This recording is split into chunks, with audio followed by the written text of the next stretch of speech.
Alright, today is part 6 of the video, lithium cells monitoring using Victron energy wireless battery monitoring system. Right here, jwsolarusa.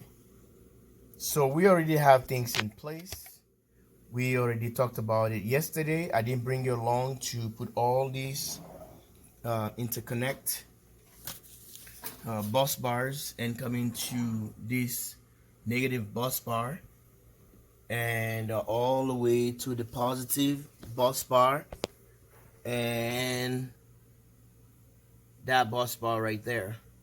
So we are running here, if you can see, is a 3-hot cable, 3/0, and we're going to be running that with the Victron with a Magnum Energy MMS 1012. We have a monitoring system device here made by Victron, Magnum Energy, and we have Victron here. So these are the monitors that's going to be watching for everything that we're going to be doing here today. And it's connected to the remote right here, so you can send all the information back here. So the battery's already charged. They settled down to the 13.6, was fully charged at 14.6 maximum charge. So now they already settled all night before we're gonna jump start, and the shunt is already calibrated or zero out, and we will do it again when the process starts. But this is what we gonna be dealing with here: lithium cells monitoring using a Victron energy wireless battery monitor system and with Magnum. So this is what we have done right here, and like I told you guys yesterday, the video is coming out, and we're gonna go and start a test and see how everything goes. This battery bank, like I said yesterday, if you just stumble to this video, so go back and watch the video before this one, and you will see what I already said. I don't want to repeat it over and over again, so you can find out the information I talked about yesterday live here at the command center of the jwsolarusa with the Victron energy monitoring system. So just a little recap for the benefit of the newcomers or someone that just found the video. So this battery here is a one brick. So it's like a module, we call it one module. It's built with cells, so we have 5 cells. Okay, so 4 in series if you decided to go this way. 4 in series, 4 in series, 4 in series. So 4 of them. If a 4S 5P, as we call it on the new way of saying things, is a 4S 5P. So 4 in series and 5 of these now they're strings in parallel. Okay, that's what I did here, and I did my my balancer or BMS or / fuse that I use all to tie all the negatives and all the positives, all the negatives, so we can able to do our balancing. So the battery is gonna be all balanced. There's no way they can go out of balance with all these method I've implemented towards this battery bank. And now we're gonna have these guys monitor everything, while this guy is just 1,000 watts. I don't have a bigger inverter, which is a 12 volt. I used to, but which is a Magnum. It's no longer with us. He went to a happy home. So we decided to use this guy. I can able to use 2 of them at the same time, but I don't want to stress out these bus bars. They are designed, some of these are designed for 100 amps out, so they can handle. So continuous, I can put 2 of these in parallel Okay, what I mean meant by that is like having all negative positives here goes to this. It doesn't mean I'm using this like a split phase. These inverters are not designed to do split phase because it's not 180. You can't even do the 180 of it. So that's why we cannot do the parallel into this or stack them as per Magnum. So we can do that. I can able to have a same one like this or different kind tied into the bus bars here. Get back how negative comes here and goes back, and or maybe we have a split here because can read whatever the other inverter is pulling to like these guys here. So which I have these. It's not like 3 or 4 of them. So we can able to do about them. Right now I think I'm watching 4 of them around me right now. So we can able to do this. So let's go about doing the load test into this guy. The inverter is currently off.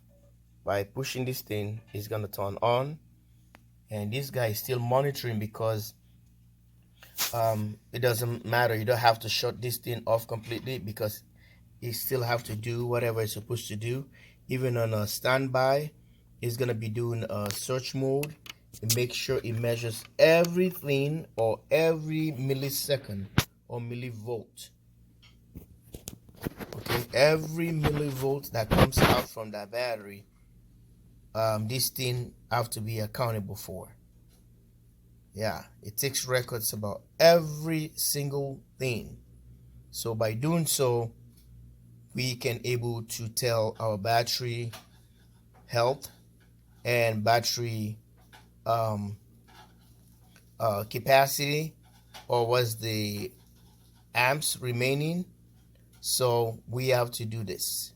So you don't want to shut this one off, put a thing on it, because at the end of the day, when you turn it back, it's gonna start thinking it doesn't remember where the batteries were. So let's do the test. With these 3 gadgets here, we can do whatever we want to do to run this system. Now this is the wireless monitoring. You can see this is the remote MERC50, and here is the Victron Smart Shunt 500 amps / 50 millivolts, and we are running a 500 amps here right now. And this is the monitoring system with all the other shunts that are incorporated with the system. So you can see it's a jwsolarusa test site. So click on this.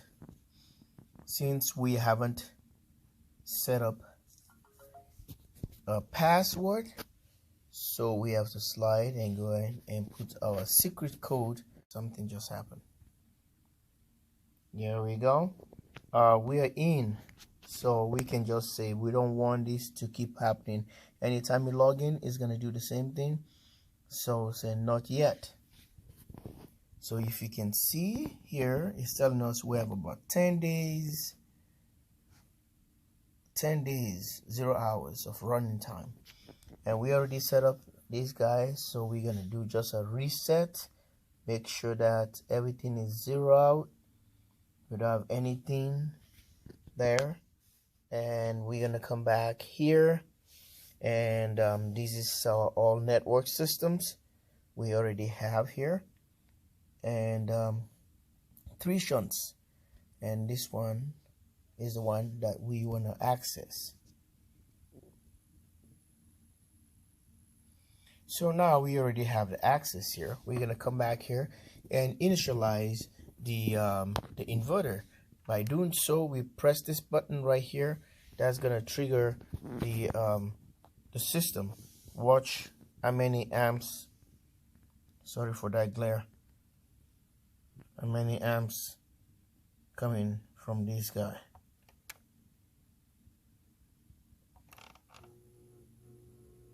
Did you see the surge? The red light is on. So it surged over 1200 watts because it's trying to start 2 refrigerators, an upright freezer. So you saw the surge over 1200 something, and the inverter is just 1000 watt. It's a 10 12 1000 12 volts, a kilowatt inverter. Did you see that surge? We draw a lot of amps and something. Stop that again and replay it to see exactly what just happened here. You can see that's why the fan ran, because this thing is a low frequency. It can handle loads like that, a surge. So now the test has started. So these are the batteries here, and we're gonna make sure that everything is measured,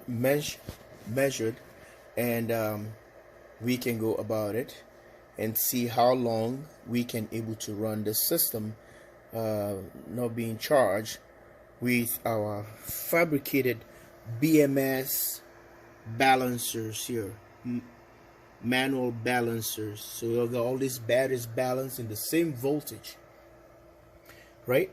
Okay, take care guys. Like and subscribe, jwsolarusa. And this is okay. We got another surge here. Okay, a huge one, and it just happened. That was a lot of amps that just came out, and this guy can just take it. So this is how we're gonna end the video as of now, until we meet again on the next video. Now the shunt, we already zero out everything, and he's doing all the calculation, and after that we can have all these things here as these batteries go completely dead. Make sure that I set the inverter to 11.2 volts, so till the battery shut down or the inverter shut down itself, and see if we can receive the 8 kilowatts that this battery is calculated for, and 500 amps out of this battery. Then we can start. You know how you normally say, if you have your balancers, turn them on earlier, it will throw your batteries off. You have to wait till almost a certain threshold after the curve, then you can activate them. But let me see how my balancer is gonna work. Here, these are my balancers. That's my BMS right there. These wires, tiny copper wires, about 20 gauge. So there's the possibility, or the one whole thing behind this, the concept, instead of something happen, gonna start on fire or something, this wire can burn right away, get red and just burn, cut right away. They cut off just like a fuse. So that's what it is. So it's a huge arc. So I was sitting at 13.6, and it says 13.55. Okay, so I think here you just round the number, round it up to 6 here. Instead of 5.5, go to 6. So the decimals. All right, like and subscribe, jwsolarusa. Thanks for watching.